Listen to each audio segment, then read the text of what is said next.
These walls did not fail. The reason to keep them did.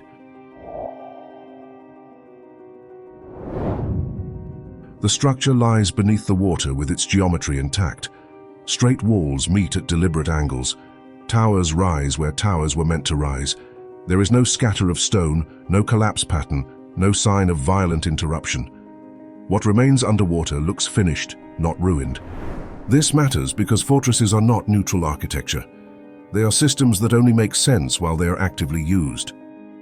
The castle was built on dry land, along a shoreline that once defined movement and control.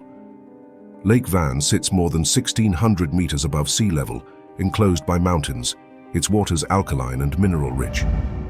That chemistry slows erosion and preserves stone, which explains why the masonry still appears sharp centuries later.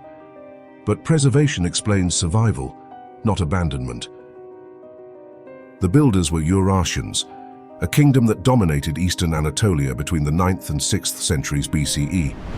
Their fortresses were not symbolic markers, they were logistical instruments, nodes in a network designed to control routes, resources, and borders. Placement was strategic, construction was labor-intensive, maintenance was continuous. A fortress like this only exists if someone is paying to keep it useful, and usefulness ends before stone does. There is no evidence here of siege. No burn layers trapped between courses of stone, no impact damage consistent with assault. The walls do not lean or buckle in a way that suggests sudden failure. Everything points to an ending without violence. The structure did not fall, it was left. The most common explanation is gradual environmental change. Over long periods, Lake Van's water level rose. Not catastrophically, not in a single event, but incrementally. The kind of change that unfolds across generations. Shorelines recede. Defensive ground becomes shallow water. What was once a vantage point becomes a liability. The crucial detail is time. A slow rise removes catastrophe as an explanation. It introduces choice. Stone fortifications require upkeep. Mortar fails. Blocks shift. Drainage must be managed. A fortress facing environmental pressure does not simply vanish. It demands a response. Reinforce, rebuild higher, relocate the defensive line, or stop investing entirely. The intact condition of the walls suggests that maintenance did not fail suddenly. It stopped. Someone made a decision, not necessarily dramatic, not recorded, that this place no longer justified the cost of keeping it functional. That decision may not have been made in a single moment. It may have unfolded gradually, as repairs were postponed, garrisons reduced, supply routes redirected. What we see underwater is the end point of that process, not its beginning. Recent underwater surveys complicate the picture further. Rectilinear anomalies near the main structure suggest additional buildings, possibly part of a broader shoreline complex. These shapes have not been fully excavated or dated. They hint at sustained occupation rather than a single outpost. If correct, the abandonment was not the loss of a lone fortress, but the withdrawal from an entire managed space. This raises a more uncomfortable question. If the environment changed slowly and the structure remained sound, why was adaptation not pursued? The answer may lie beyond water levels. Political centers shift, trade routes change, borders dissolve. A fortress can become obsolete even while it remains structurally perfect. Control loses value when there is nothing left to control. In that sense, the rising lake is not the cause, but the final confirmation that the place had already lost its role. What ended here was not architecture, it was relevance. Lake Van preserves stone well enough to freeze that moment. The fortress remains exactly where it was left, marking the point where investment stopped, but collapse never came. It shows us a kind of ending archaeology struggles with, one without destruction, without trauma, without narrative closure. And this pattern does not belong to water alone. Further east in the desert, a city remained exactly where it was built. Roofs intact, documents unread, tools untouched, waiting for water that never returned. The city was not destroyed. It was left complete enough to prove that no one panicked. Nia lies at the southern edge of the Taklamakan Desert, where human life was only possible if water could be controlled with precision. What survives today are the remains of an Oasis settlement once tied to the ancient Jingjue kingdom, active along the southern Silk Road between roughly the 2nd century BCE and the early centuries CE. Mud brick walls have collapsed into the ground, but their shapes remain. This kind of preservation is not unusual in deserts. What is unusual is what was left behind. Inside the ruins, archaeologists found wooden tablets, administrative records, legal texts, orders, and everyday documents. These were not ceremonial inscriptions or buried archives. They were working records, evidence of taxation, property disputes, governance, and routine authority. They suggest a place that expected continuity, a place that assumed tomorrow would arrive in roughly the same form as today, and yet those documents were never reclaimed. That detail is difficult to explain. When settlements decline gradually, people carry what allows life to restart elsewhere. Written records matter. They establish ownership, obligation, identity, legitimacy. When people flee suddenly, they leave valuables behind, but panic leaves traces. Disarray, damage, attempts to hide or destroy sensitive material. Nia shows neither pattern clearly. The city was not stripped methodically, and it was not abandoned in chaos. It was simply vacated. The usual explanation points to water. The Nia River once extended far enough into the desert to sustain irrigation, agriculture, and settlement. Over time, shifting climate and hydrology reduced its flow. Channels dried, fields failed. In arid environments, this kind of change can end habitation without violence. The arithmetic stops working. But environmental decline alone rarely produces an ending this clean. Most oasis settlements respond to water stress in stages. Peripheral areas are abandoned first. Population contracts inward. Wells are deepened. Canals are recut. New compromises appear in the archaeological record. Even failure tends to leave layers of negotiation between people and place. Nia does not show those layers clearly. Instead, it presents an abrupt halt. No meaningful later reoccupation, no reduced settlement claiming continuity, no nearby successor site carrying the same administrative life forward. The desert preserved the city so effectively because the departure was followed by conditions that discouraged return. But preservation explains survival, not decision. So the mystery sharpens. If water loss was gradual, what made the final decision decisive? An oasis is not sustained by water alone. It depends on systems that reach far beyond the fields. Trade routes, political protection, administrative authority, and confidence that maintenance will be rewarded. Nia was not just a farming settlement. It was an administrative node, embedded in long-distance networks that moved goods, officials, and information across Central Asia. When those networks weaken, the value of the oasis changes instantly. A village can survive by shrinking. An administrative center cannot survive once it is no longer connected. If authority is withdrawn, if routes become unsafe or irrelevant, if governance collapses upstream, then the local community loses more than water. It loses purpose. At that point, staying becomes maintenance without return. That may explain the silence Nia leaves behind. The documents imply a functioning bureaucracy right up to the end. The absence of later layers implies that when the system stopped, it stopped completely.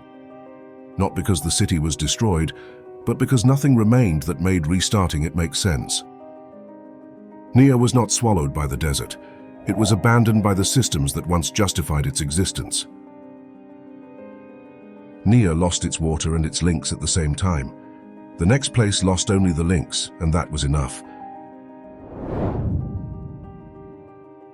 The walls were still defensible. Water was still reachable. Nothing inside the city had failed. Khara-Khoto stood at the margin between movement and emptiness, a city whose survival depended less on what it produced than on what passed through it. Its fortifications enclosed streets, temples, storehouses, and administrative buildings designed for continuity. The layout assumes routine, taxation cycles, guarded entry points, predictable flows of goods and people. This was not a settlement built to endure isolation. It was built to manage transit. That distinction matters. Founded in the 11th century under the Western Shia, and later absorbed into the Mongol sphere, Khara-Khoto functioned as an administrative and commercial node along inner Asian routes. Its role was not to feed itself independently, but to extract value from movement. Caravans slowed here. Officials recorded, taxed, and regulated passage. Authority was exercised not over land, but over circulation. The city existed because traffic existed. Archaeology does not show a sudden internal collapse. There is no clear destruction layer. The walls were not breached. The buildings do not show patterns of systematic burning or hasty repair. Water access through the Aegean river system did not vanish abruptly. In purely physical terms, the city remained capable of supporting life longer than it was actually used. This is where Khara-Khoto becomes difficult to explain using familiar models of decline. When cities fail because of environmental stress, they usually leave evidence of adaptation. Contraction toward reliable resources, reuse of space, phased abandonment. When they fall to violence, destruction is legible. Khara-Khoto fits neither pattern cleanly. What the site presents instead is functionality without continuation, capacity without purpose. The failure happened beyond the city's perimeter. Trade routes are not permanent features. They are behaviors sustained by protection, predictability, and trust in authority. What archaeology cannot show is whether this realization unfolded over years or arrived all at once. When political centers shift, when security becomes unreliable, when taxation loses legitimacy or efficiency, routes reroute quietly. Movement does not announce its departure. It simply stops choosing certain paths. For a city whose identity is tied to being a conduit, this kind of change is catastrophic. Khara-Khoto was not designed to be locally sufficient. It did not exist to shelter a community that could retreat inward and persist at smaller scale. Its institutions, walls, storehouses, administration, only make sense when throughput is high enough to justify maintenance. Once traffic drops below a critical threshold, the city's design becomes a liability rather than a strength. This is the structural fragility of node cities. A destination city can survive loss by redefining itself. A conduit city cannot. Its reason for being is external. When that external function disappears, the city does not slowly decline. It becomes irrational to maintain. Defense without passage defends nothing. Administration without circulation governs nothing. Infrastructure becomes upkeep without return. That is the decision layer where Khara-Khoto ends. Leaving did not require panic or collapse. It would have required recognition, but no record shows when or by whom that recognition occurred. Once the roots stopped coming, staying meant preserving an empty function, allocating labor and resources to a system that no longer interacted with the world around it. Abandonment in that context is not failure. It is the only remaining rational choice, yet no decree records it, no authority claims it, and no moment marks when the city agreed to stop being a city. Khara-Khoto shows how urban death can be clean, even logical, not because the city was weak, but because it was too specialized. Its strength, being perfectly adapted to movement, became fatal once movement ended. The city did not lose water, it did not lose walls, it lost relevance. And relevance, unlike infrastructure, cannot be repaired from the inside.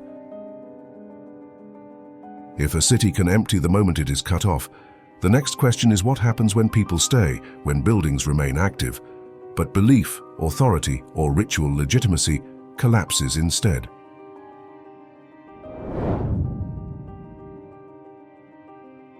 The structures were still standing. The rituals were still possible. Power had not disappeared. Madol was not a city in the usual sense. Built on artificial islets off the coast of Pohnpei, it functioned as a ceremonial and political center rather than a place of everyday production. Basalt columns were stacked into monumental enclosures. Canals controlled movement. Space itself enforced hierarchy. This was architecture designed to organize authority. For centuries it worked. Madol served as the seat of the Akrotiri dynasty, a system of rule that relied less on armies than on control, of ritual, tribute, and obligation. Authority was centralized. Chiefs traveled to the complex. Ceremonies were performed in prescribed spaces. Power was enacted repeatedly in public, through form rather than force. Importantly, nothing about Madol suggests early dysfunction. The engineering was effective. The layout was intentional. The rituals it hosted were repeatable. This was not a failing system held together by habit. It functioned as designed. That is what makes its end difficult to interpret. There is no clear layer of destruction, no widespread burning, no architectural collapse that would signal conquest or sudden abandonment. The basalt walls remain massive and deliberate. The canals did not silt up overnight. Madol did not become unusable in a physical sense. What changed was not the structure, but the relationship between structure and meaning. Authority systems depend on belief as much as enforcement. Ritual centers exist to make power feel inevitable, natural, and continuous. As long as ceremonies produce legitimacy, the system sustains itself. But when belief shifts, when ritual stops resolving conflict, when obligation feels extractive rather than stabilizing, the same structures begin to work against the authority they were built to support. Madol appears to cross that threshold. Later, traditions and archaeological interpretations suggest a transformation rather than a collapse. Power did not vanish. It moved. Authority fragmented. New leadership structures emerged elsewhere on the island, less centralized and less bound to the monumental ritual core.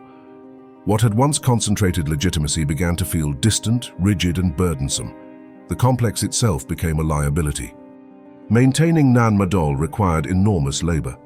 Transporting basalt, preserving canals, sustaining ceremonial cycles that demanded tribute from across the island. As long as the system justified those costs, the investment made sense. Once legitimacy weakened, the same demands became intolerable. Ritual continued, but it no longer solved the problems it was meant to contain. This is the critical distinction. Madol did not fail because people stopped believing in power. It failed because belief reorganized. Authority did not disappear. It decoupled from the place designed to embody it. The architecture remained precise, but it no longer aligned with how leadership was exercised or accepted. In that moment, abandonment becomes structural rather than emotional. You do not need to destroy a ceremonial center when its function dissolves. You simply stop using it. The space becomes too heavy, too costly, too tied to an order that no longer stabilizes the society it governs. Madol was not rejected in anger. It was left behind as governance moved on without it. This is a different kind of ending. The place stayed intact. The rituals remained possible. But authority no longer required the architecture that once defined it. Power adapted. Meaning shifted. The system outgrew its own center. Madol shows how places designed to embody legitimacy can survive physically while becoming unusable politically. And when that happens, abandonment is not a failure of construction, but a consequence of success that can no longer be justified. The next place shows what happens when authority does not drift away, but is deliberately dismantled, piece by piece, by the people who once depended on it. The city worked. That is what makes its absence difficult to explain. Akrotiri was not an improvised settlement. Its streets were planned. Its buildings rose in multiple stories. Drainage channels carried water away from living spaces with a precision that many later cities never achieved. Walls were plastered and repainted. Storage rooms were organized. Art was not incidental here. It was integrated into domestic life. This was a place designed to last. Nothing about Akrotiri suggests fragility. What it does not contain is equally important. There are no bodies, no trapped inhabitants, no layers of hurried destruction. When the city was buried, it was already empty. The absence of human remains does not point to luck. It points to a decision that worked. People left in time. Archaeology supports that conclusion without dramatizing it. Objects were left behind but not scattered. Rooms are not frozen in panic. There is no evidence of rushed barricades or last-minute concealment. This does not look like flight. It looks like withdrawal, orderly, collective, and final. That is where most explanations pause. A volcanic eruption threatens, people evacuate, the city is buried, end of story. But Akrotiri does not end there. The eruption passed. The island stabilized. Elsewhere in the Aegean, communities recovered, rebuilt, and adapted. Maritime networks resumed. Settlements returned to coastlines altered by disaster. Survival was possible. Return was not unthinkable, and yet Akrotiri was not reclaimed. This is the real problem. Not how people escaped, but why they stayed away. Akrotiri had advantages that should have encouraged rebuilding. Its location remained viable. Its infrastructure had already solved problems of water management and urban density. Its position within regional exchange networks had not become meaningless overnight. There was no obvious material reason to abandon it permanently, so the explanation cannot rest on damage alone. One possibility is that the disaster rewrote how the place itself was understood. Landscapes carry memory. When an event overwhelms prediction and control, confidence collapses first. A city can remain usable in theory and become unacceptable in practice. Returning may mean accepting that the ground itself cannot be trusted. In that sense, Akrotiri was not rejected because it failed, but because it succeeded in revealing a limit. Cities depend on confidence as much as on stone. Confidence that tomorrow will resemble today closely enough to justify maintenance. Once that belief breaks, rebuilding becomes irrational. Permanence turns into exposure. The safest response is not adaptation, but distance. Akrotiri became a place to remember, not to inhabit. Its preservation is the result of that refusal. By choosing not to return, people allowed the city to remain intact beneath ash, sealed by avoidance rather than abandonment through decay. The buildings survived because no one needed them anymore. Akrotiri shows that some cities end not with destruction but with rejection.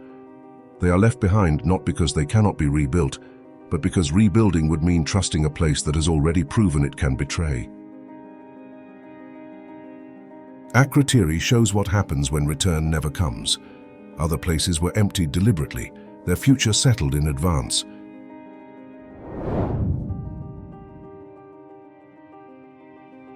People lived here into the late 20th century. Homes were occupied. Doors opened each morning.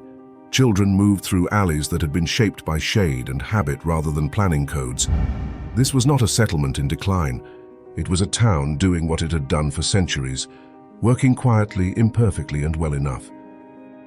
For nearly 800 years, Al-Ula's dense mud brick core had adapted to heat, trade, pilgrimage routes, and oasis life. Its architecture was not monumental, but it was intentional. Walls shared load, roofs doubled as pathways, streets bent to control wind and sun. The town was not preserved because it was old. It survived because it was useful. And then usefulness stopped being enough. There was no disaster to explain what came next. No drought, no invasion, no structural collapse. Instead, the town was judged unsuitable for modern living. Access was difficult. Infrastructure upgrades were inconvenient. Efficiency was impossible to guarantee. The solution was not gradual change, but removal. A new town was built nearby. Residents were relocated. The old one was emptied. What followed was not abandonment in the historical sense. No burning, no dismantling, no slow decay. Al-Ula Old Town was left standing, intact and coherent, its buildings still capable of shelter, its streets still legible. The town did not fail. It was shut down. And this is where the mystery begins. Nothing in the physical fabric of Al-Ula demanded abandonment. The houses had not exhausted their lifespan. The urban logic had not broken. The settlement did not become uninhabitable on its own terms. Instead, a different standard was applied, one that did not measure whether a place could function, but whether it was allowed to. At some point, the definition of working changed. There is no clear record explaining why adaptation was not considered a viable path, why upgrading selectively was dismissed, why continuity was treated as an obstacle rather than a resource. Preservation was chosen, but only through emptiness. The town would be saved by removing the people who gave it purpose. This is not decay, it is suspension. Al-Ula Old Town reveals a modern form of abandonment that leaves no archaeological scar. Authority replaces erosion. Planning replaces necessity. A place can be transformed into heritage without ever being allowed to fail, frozen at the moment it is declared complete. What makes this unsettling is not that people were moved. It is that nothing in the town itself required it. The decision did not come from the ground up. It arrived fully formed, final, and unquestionable. Once declared obsolete, the town's centuries of adaptation ceased to matter. There was no negotiation between old logic and new demands. There was only an outcome. Al-Ula exposes a question that archaeology cannot answer. At what point does a living place become unacceptable simply because it does not fit a modern idea of order? When abandonment is organized this way, cleanly, politely, efficiently, it stops looking like loss. It becomes process, repeatable, scalable. And once that threshold is crossed, disappearance no longer needs collapse. It only needs permission. When abandonment no longer comes from collapse or command, it becomes quieter. People stay long enough to take a place apart themselves.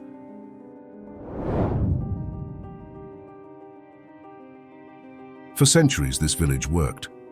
Wharram, Percy stood on productive land, with houses clustered along a main street, fields laid out and maintained, a church at its center, and an economy that sustained generations. Nothing about the site suggests fragility. This was not a temporary settlement or a marginal experiment. It endured, adapted, and remained viable well into the later Middle Ages. What Wharram Percy does not show is a moment of collapse. There is no burn layer marking a single disaster, no battlefield debris, no evidence of sudden violence. The village did not end in one season or one year. Instead, it thinned, slowly and unevenly across time. Occupation faded in stages, not all at once. Then comes the detail that changes everything. Many of the houses were not simply left behind. They were dismantled. Stone was removed. Timber was taken away. Walls were reduced to foundations, leaving clear platforms where buildings once stood. Materials were reused elsewhere, carefully reclaimed rather than abandoned to decay. This was not neglect, it was intention. If the village had been deserted abruptly, buildings could have remained standing for decades. Roofs might have collapsed, walls might have crumbled, interiors might have filled with debris. That is not what happened here. Wharram Percy was taken apart while people were still present, long enough to do the work. Which raises the real question: why dismantle a place instead of simply leaving it? Abandonment preserves options. Empty houses can be reused, fields can be reclaimed, a village can return in another generation. Dismantling removes that possibility. Once materials are gone, return becomes impractical. What remains is land without the memory of structure. Archaeology suggests pressure rather than explanation. Economic priorities shifted. Pasture became more valuable than crops. Land was reorganized.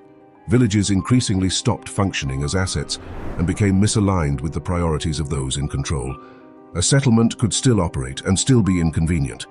In that context, dismantling is not destruction, it is reclassification. By removing houses, claims dissolve. By erasing buildings, continuity breaks. The village does not die dramatically, it is rendered irrelevant. Its absence becomes administrative rather than catastrophic. What makes Wharram Percy unsettling is not that it disappeared, but that it was erased without explanation. There is no surviving record of a final decision, no document describing why the village was undone piece by piece. The process left no voice behind, only patterns in the soil and empty platforms where lives once stood.